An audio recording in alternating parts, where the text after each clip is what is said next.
जगतपुर गांव में संग्राम सिंह की टायर पंचर जोड़ने की दुकान थी। उसकी दुकान घर से 5 किलोमीटर दूर थी।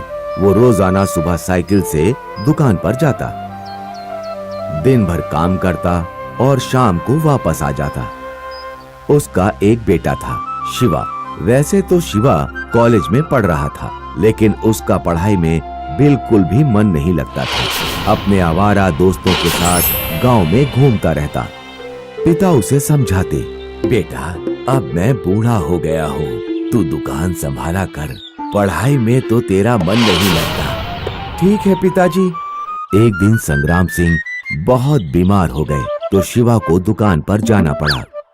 शाम को जब वो लौट रहा था तो रास्ते में उसे एक रोड रोलर दिखाई दिया। उसने देखा कि रास्ते में एक बूढ़ा आदमी दर्द से कराह रहा था और रोलर पर एक सुंदर लड़की बैठी हुई थी जो चिल्ला रही थी।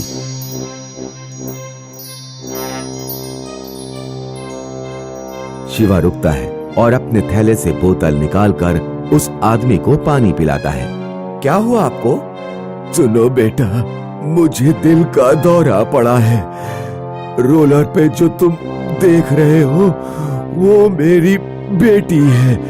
मैं अपनी बेटी और रोलर तुम्हें सौंप रहा हूँ, लेकिन ये बात याद रहे कि मेरी बेटी के ऊपर एक श्राप है। कैसा श्राप? वो केवल रात में ही रोड रोलर से उतर सकती है। अगर वो दिन में उतरी तो मर जाएगी। इतना कहकर वो बूढ़ा आदमी मर जाता है। पहले तो शिवा सोचता है कि कहां से मैंने ये मुसीबत मोल ले ली, लेकिन वो लड़की की सुंदरता को देखकर खुश हो जाता है। वो मन में सोचता है, इतनी सुंदर लड़की तो मुझे अपने गांव में कभी नहीं मिलेगी। वो रोलर पर बैठकर लड़की के साथ अपने घर पहुंचता है। घर पहुंचकर रोलर से उतरता है और लड़की को उतारने के लिए हाथ बढ़ाता है।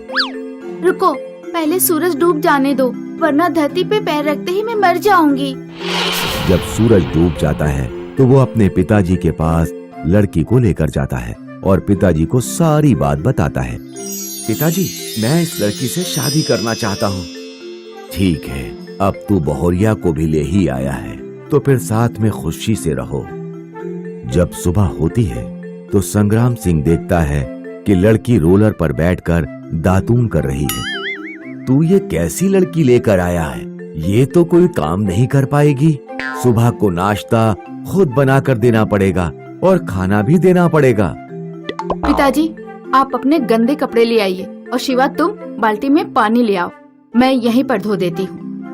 एक दिन शिवा जब सोकर उठता है तो लड़की उससे कहती है, तुम जल्दी से तैयार हो जाओ, आज हम गांव में सिनेमा देखने जाएंगे। लेकिन सिनेमा देखने तो हम रात में भी जा सकते हैं। नहीं, मुझे अभी जाना है। जब दोनों रोलर से जा रहे होते हैं, पूरा गांव उन्हें देखकर हंसता है। साइकिल चलाने वाले बच्चे भी रोलर से आगे निकल जाते हैं। देखो, भैया और भाभी अपने लोहे की गाड़ी पर बैठकर जा रहे हैं, जो बैलगाड़ी से भी धीमी चलती है। रोलर से तो हम रात तक भी नहीं पहुंच पाएंगे।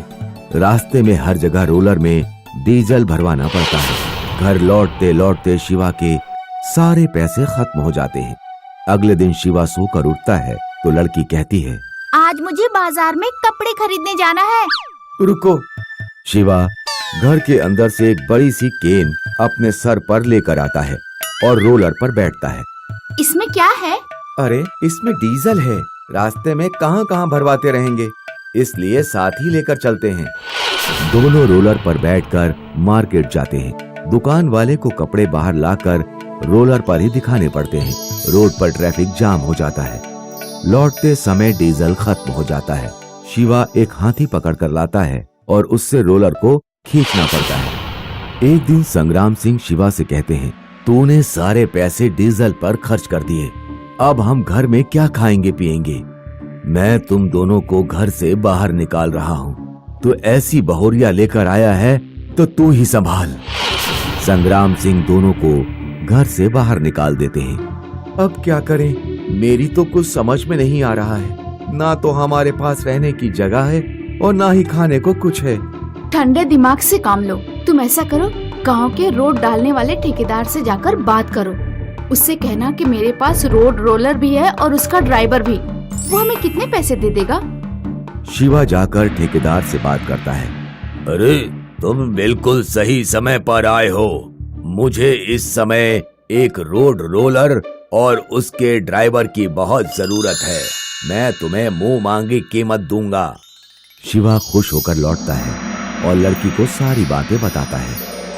लड़की दिन भर मेहनत से रोलर चलाती है और शिवा मजदूरी कर लेता है। इस तरह जल्द ही दोनों अमीर हो जाते हैं और एक बड़ा घर खरीद लेते हैं जिसमें रोलर भी आसानी से आ जाए। एक रात शिवा अपनी बहू को लेकर पिताजी के घर जाता है और उनसे कहता है, पिताजी अब आपकी उम्र काफी हो गई है, आप आराम करें, हम दोनों कमा कर लाएंगे। संग्राम सिंह लड़की से कहते हैं, मुझे माफ कर दो बेटी, मैं तुम्हें समझ नहीं पाया। फिर तीनों लोग खुशी खुशी एक साथ रहने लगते हैं। दोस्तों, इस कहानी से हम ये सीखते हैं कि जिस चीज को हम अभिशाप समझते हैं, अगर हम ठंडे दिमाग से सोचें तो वही चीज हमारे लिए वरदान बन सकती है।